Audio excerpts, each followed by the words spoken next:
Okay, Angus here, and one of the questions I get on the strength erg quite often is what damper setting should I use with which exercise, and they actually give you some advice in the Concept 2 strength manual. So we've got the first exercise, which would be the seated row.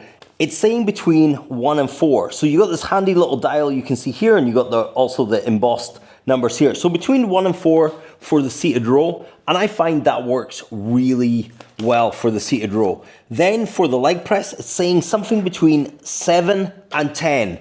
I find if you're really strong, pop it on 10, it's gonna give you your most power output. If you are really strong, put it at that higher setting. It will allow you to express your power mostly. If you're 150 kilo more presser, shove it on 10, that's gonna give you your best results. The fan does slow down a bit quicker. And then between 4 and 7 for the chest press. Now that's the basic for most people. If you have someone who is actually on the weaker side, then the damper does work just in the numbers, with 1 being the easiest. Reason you would put it on that is if someone's just, say they're older, they're younger, or they're just not conditioned, you could put it on 1, really useful because it's gonna give a little less resistance. The fan's gonna spin a little bit longer, so that as they're doing their next reps, they get just a, I don't wanna say assistance, but they'll get a little help with that.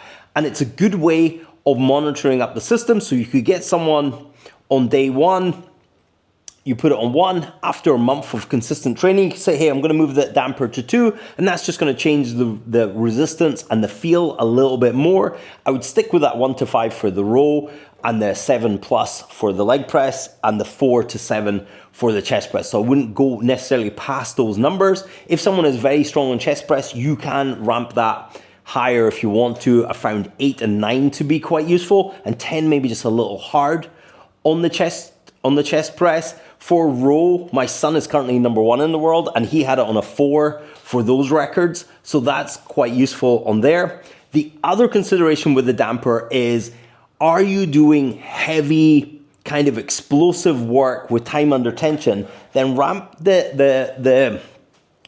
damper up.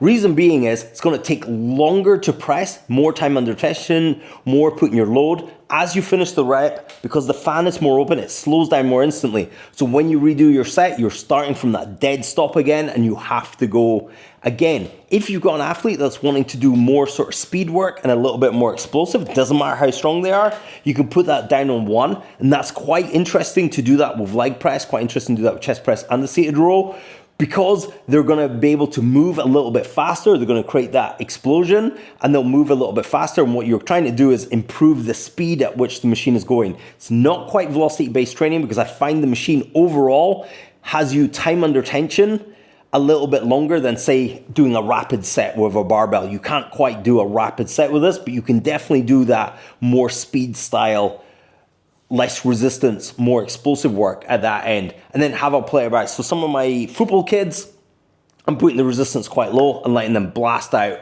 reps on that to kind of improve speed. They need to be fast and agile, so that's quite fun. We also do some strength stuff because that's also quite fun. So hopefully that explains the damper settings on the machine a little bit more. There's more experimentation to be done, but go on and have fun with it. Hey, thanks for watching. If you want some more Concept 2 strength erg videos, click this one next.